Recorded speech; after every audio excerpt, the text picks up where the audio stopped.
오늘 본문에서 요아스도 아람의 침공 위기를 막으려고 어리석은 일을 벌이죠.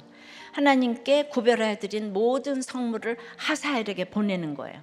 위기를 피해보려고 해서는 안 될 일을 한 거예요. 오늘은 모든 성물을 보냈더니 어떻게 되었는지 생각해 보겠습니다. 첫째로 모든 수고가 헛것이 됩니다. 그를 돌이키려고 선지자를 보내셨어요. 오늘날 자기를 잊게 해준 그 여호야다의 아들이 와서 마지막으로 경고를 한 거예요. 했을 때 글쎄 그냥 죽인 게 아니라 그냥 성전 뜰 안에서 돌로 쳐 죽였다고 그래요. 그래서 이제 하사엘이 쳐들어왔다는 거예요. 결론적으로는 하사엘의 목표는 땅이 아니라 돈이라는 걸 간파했어요. 그래서 요아스는 돈을 찾았어요. 이 성전에는 성물이 있어요. 구별하여 드린 모든 성물이 잘 보관되어 있고요. 자기가 구별하여 드린 성물도 있습니다.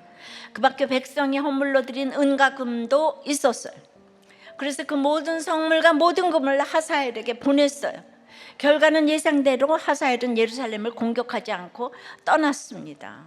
하나님의 성전을 수리하면서 하나님은 만홀히 여기고 자기 평생의 수고를 스스로 헛것으로 만들어 버렸어요. 더 심각한 문제는 성물은 특별히 구별하여 하나님께 바친 거룩한 예물이에요. 거룩은 하나님의 것이라는 말입니다. 그런데 요아스는 하나님의 것을 자기 것처럼 써요. 내 평생 수고를 헛것으로 만드는 것은 하나님께 구별하여 드린 거룩한 예물을 내 것처럼 여기고 함부로 버리는 거예요. 두 번째는 사람을 두려워하니까 반역당하는 심판을 받습니다. 밀로궁이라는 별궁에 머물렀는데 여기가 지하 벙커 같은 요새예요. 밀로궁은 유다 왕에게는 가장 안전한 장소인 거예요.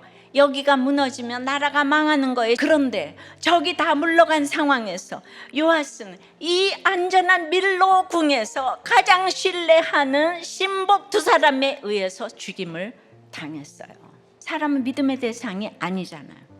자꾸 사람을 두려워하니까 아이러니하게 사람을 자꾸 믿으려고 하는 게 우리의 문제이자 슬픔이에요. 성경은 요아스를 죽인 두 신복 이름의 이름을 알려줍니다. 부친은 이스라엘 여인이 있는데 모친은 이방 여인이고 그것도 영원히 여호와의 총회에 들어오지 못한다고 한 암몬과 모함 여인이었다는 거예요. 자기를 진짜 도와줄 스가랴는 돌로 쳐서 죽이고 여호와의 총회에 들어오지 못한 이런 사람을 신복으로 삼았다는 거예요. 우린 진짜 불신결혼 안 해야 되고 어려서부터 신앙교육 너무 중요합니다.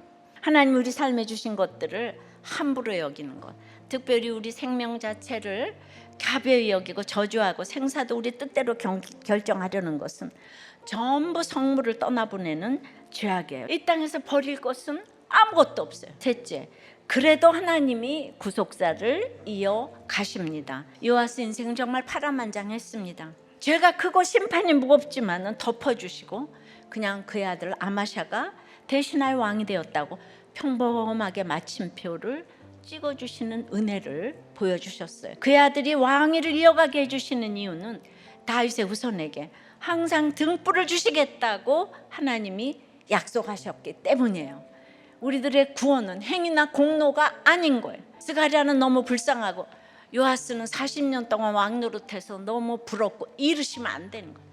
내가 예수 믿으면 오늘 죽어도 감사한 거예요.